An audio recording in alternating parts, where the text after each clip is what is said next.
One flat tire can break a perfect budget. If you live on a low or middle income and one $240 repair can push you into debt, what are you really controlling? Federal Reserve data says 37% of adults still could not cover a $400 emergency with cash in 2024. So if your money plan looks responsible but still leaves you trapped by one bad week, you are not looking at a discipline problem. And that is the part most money content skips.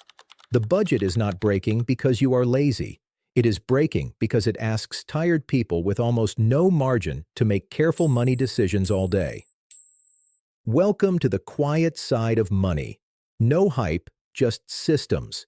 This is Wealth Mentor Pro, and in the next few minutes, I will show you why strict survival budgets fail and the 3 simple switches that make money calmer when month-end leftovers are only $50 to $200. Honestly, I have built budgets that looked smarter than my actual life. If this feels familiar, a quiet like helps this reach the right people. The deeper question here is not whether budgeting is good or bad. It is why a plan that looks neat in an app can still leave you one bill away from panic. And after that, we are going to answer the harder part. If tracking every dollar is not enough, what do you replace it with that does not create even more stress? A budget is a map, not a spare tire. You can label every road perfectly and still end up stranded at the side of the month. Think about a worker bringing home $2,200. Rent is $1,200. Utilities and phone are $220. Groceries are $400. Gas and transport are $220. Minimum debt payments are $120. That leaves $40 before anything goes wrong. Then the car needs a $240 tire, or a child needs a prescription, or one shift gets cut. Spreadsheets are wonderful, right up until the radiator leaks. This is why a strict survival budget can feel so cruel. On paper, it looks clean. In real life, it is balancing on the last few dollars and pretending that balance is control. That is not stability, that is exposure. A lot of budgeting advice quietly turns money into a character test. Track harder. Be stricter. Stop slipping. But if the margin is $40, the problem is not that you bought one wrong lunch. The problem is that the system has no shock absorber. Federal Reserve data shows only 51% of adults said they spent less than their income in the prior month. Nearly half did not. In the same report, 55% said they had set aside 3 months of expenses for emergencies, which means almost half had not. That is the landscape. Not a few careless people failing a simple task. A very large group of households living with too little room. Now add the cost of borrowing. A $1,000 credit card balance at about 22% interest can cost roughly $19 a month before the balance even starts to move down. So the $240 tire is not just a tire anymore. It becomes future groceries, future gas, future sleep. The emergency always arrives with suspiciously good timing. When we confuse detail with safety, we start worshiping the record instead of fixing the risk. A beautiful expense tracker can still sit on top of no buffer, expensive debt, and one checking account doing too many jobs.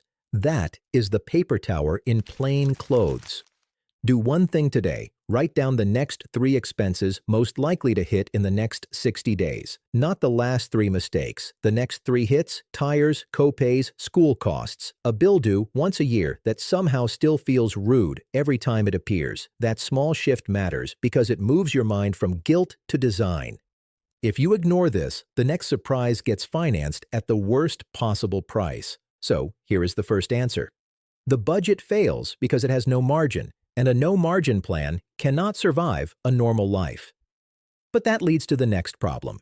If this is not laziness, why does money still feel mentally exhausting by Thursday night? A perfect route still fails when the driver is exhausted, and low-margin money is exhausting because it turns ordinary life into a chain of tiny decisions with consequences attached. Think about a single parent bringing home $2,900 a month. Rent is $1,250. Childcare is $600. Groceries are $450. Transport is $250. Minimum debt payments are $140. Utilities and phone add another $220. On paper, there may be a little room left. In the body, there is no room left at all. Every store visit becomes a calculation. Every text from school feels expensive. Every unknown number on the phone sounds like a bill. That mental load is not imaginary. Research from Princeton found that financial strain can consume so much mental bandwidth that performance drops by an amount comparable to losing a full night of sleep. Not because people are less capable, because the mind under pressure is already using energy on survival. Our bank apps can count faster than our nervous systems. This matters because many people have been given the wrong story. The wrong story says that if you were more disciplined, everything would finally click. The more honest story is that conscious money decisions cost energy, and some households are being asked to make too many of them every single day. The Consumer Financial Protection Bureau found that among people with no emergency savings, 68% said finances control their lives often or always. That is not a small emotional inconvenience. That is a daily strain that changes how people think, plan, and talk to themselves. Then the exhaustion tax shows up. It is the late food order because your brain is finished. It is ignoring the bill because opening the app feels unbearable. It is paying a fee, not because the fee made sense, but because there were already 20 decisions before noon. No one has ever felt emotionally renewed by a $35 fee. And this is where some money videos become too abstract. They say, build an emergency fund, pay debt, invest, save for retirement, spend less, maybe start a side job, and preferably stay cheerful. That sounds tidy.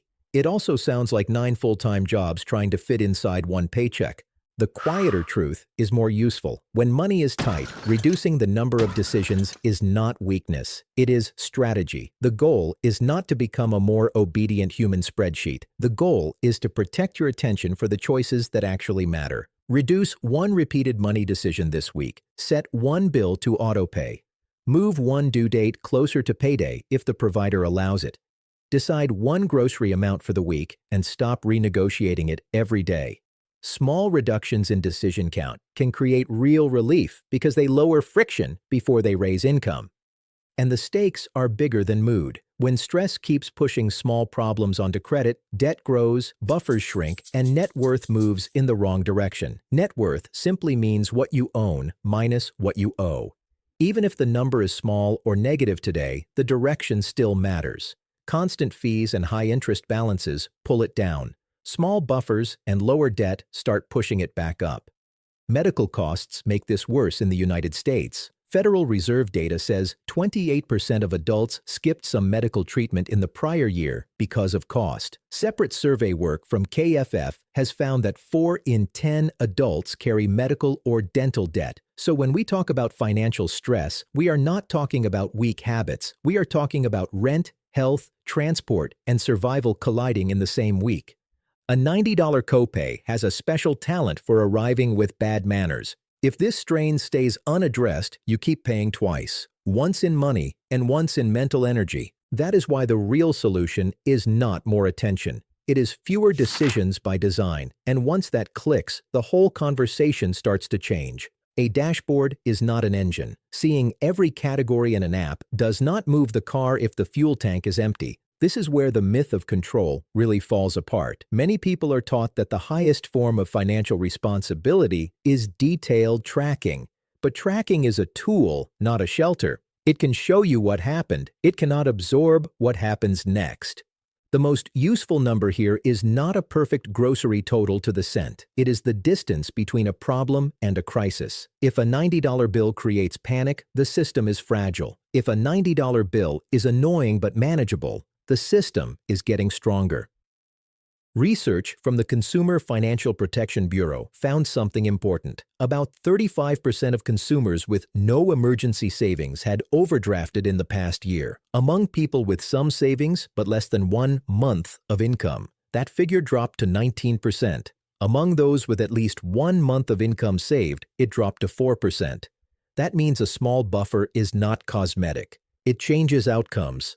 We tend to budget like robots and then eat like humans. So let us be plain about the starter target. For many households, the first win is not 3 to 6 months of expenses. It is $100, then $500, then 1 month of essential bills over time. Rent, utilities, groceries, transport, insurance, minimum debt payments. That order matters because the first job of savings is not optimization, it is shock absorption. Picture a worker with irregular income bringing in anywhere from $1,800 to $2,600 a month. If the budget is built around the best month, the bad month looks like failure. If the plan is built around $1,800, then the stronger months become recovery months. They refill the buffer, they cover the annual car registration, they shrink the card balance, they create actual resilience. This is what a lot of money content leaves out. It does not start where real people actually are. It jumps straight to full emergency funds, retirement contributions, and investing, as if every paycheck contains spare oxygen. For many households, the real starting point is much smaller and much more practical. Stop one fee, build one buffer, separate one account, then repeat. Open one small savings bucket and give it a plain name. Not Freedom Fund, not Abundance Portal. Call it car, buffer, or next bill. When the label is literal, the money has a job. And when money has a clear job, it is less likely to disappear into general stress. If you skip this step, the next surprise gets paid with future income that was already spoken for. So now the picture is clearer. Tracking is not useless, but it is not the cure. The cure is a forgiving system that keeps one ordinary problem from turning into expensive debt, which raises the practical question: what does that system actually look like when the month usually ends with only $50 or $100 left? But here is the part that changes everything. The real goal is not to know where every dollar went. The real goal is to decide where the next few dollars must go before life grabs them. Tell me in the comments what usually breaks your month first: the car, groceries, a medical bill, or something else. Rule 1 is simple. Build a small buffer before trying to optimize everything else. A small buffer buys time, and time is what stops normal problems from turning into high-cost debt. If $25 goes into savings each week, that becomes about $100 a month, and in 5 months, it becomes $500. That $500 is not supposed to impress anyone. It is supposed to keep a tire, a copay, or a missed shift from landing on a credit card charging around 22% interest. It is also supposed to protect the checking account, because one overdraft can undo the emotional benefit of a whole month of trying. Start with a ladder that respects reality. First, $100, then $500, then 1 month of essential expenses over time. If income is irregular, move money in on the good weeks, not just on a calendar that ignores your life. If you get a tax refund, a bonus, or one unusually strong paycheck, let part of it reinforce the floor before it disappears into repairs, takeout, and things you barely remember a week later. This is not small thinking, it is structural thinking. People often treat tiny buffers like they do not count because they are not dramatic enough. But the evidence says even some emergency savings changes behavior and outcomes. It lowers the odds of overdrafts, it reduces the need for expensive borrowing, and every time a problem is covered in cash instead of debt, net worth quietly improves because what you owe stops rising. Take a simple example. A person with no buffer gets hit with a $180 dental bill, puts it on a card, and ends the month paying interest on pain. A person with a $500 buffer covers it, refills the buffer over the next few weeks, and keeps the damage contained. Same bill, very different future. The paper tower starts losing height right here. Rule 2 is just as important. Split your money into simple jobs the moment it arrives. Routing money by function reduces decision fatigue and makes bills boring, which is exactly what bills should be. A $1,000 paycheck could be routed like this: $650 for bills, $250 for weekly life, $50 to the buffer, and $50 to irregular costs. That split will look different in every household, but the principle does not change. One place for fixed bills, one place for day-to-day spending, one place for the small protections that future you will desperately wish existed. When all the money lives in one account, every swipe competes with rent, insurance, and groceries in the same mental space. When the jobs are separated, the checking account no longer has to perform emotional miracles. Bills do not become charming when we label them carefully. This is also how low-income life becomes less dependent on daily willpower. You are not trying to become stricter every afternoon. You are moving the important decisions closer to payday and farther from exhaustion. Bills can autopay from the bills bucket. A weekly transfer can create a spending boundary without a speech. A small, automatic move to savings the day after payday can build a buffer without a weekly argument in your head. If income is uneven, use the lowest normal month as the base plan. Then let the better months do specific work. Refill the buffer, cover annual costs, knock down high-interest debt. That is calmer than using the best month as the standard and feeling behind every time reality returns. There is one more quiet benefit here. Separate jobs make money easier to trust. When you know rent is already parked, groceries stop feeling like sabotage. When a car fund exists, the mechanic becomes annoying instead of catastrophic. That changes the tone of the whole household. Less blame, less panic. Fewer emergency meetings at the kitchen table. And yes, this can start very small. Even a $10 automatic transfer matters if it turns a repeated decision into a background process. Systems do not become powerful because they are glamorous. They become powerful because they keep working on tired Tuesdays. Let me add one more example because this is where the shift usually becomes real. Say two people both earn $2,400 a month. One keeps everything in one account and checks the balance 5 times a day. The other separates bills, weekly spending, and the buffer. Their income is the same. Their stress is not the same. One is reacting all month. The other is following a structure. Rule 3 pulls the whole system together. Send each extra dollar up a quiet ladder.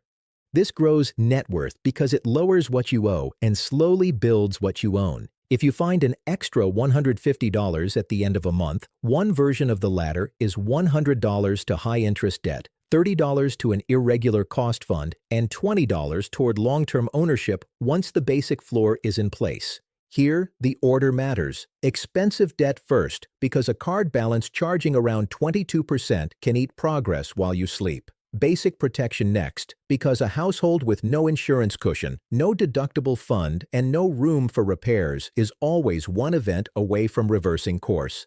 Then, long-term ownership, which can include retirement saving, an employer match if one is available, or diversified low-cost investing over a long horizon. Not as a thrill, not as a promise, just as a patient way to own a little more of the future. This is where the wealth-building lens matters. Wealth does not begin with impressive language. It begins when the system stops leaking. It begins when fees fall, costly debt shrinks, and the first small assets are allowed to stay in the room. For some people, that means getting serious about a 401k match once the floor exists. For others, it means starting with a basic savings habit and staying out of payday traps. Both can be rational steps because both move net worth in the right direction.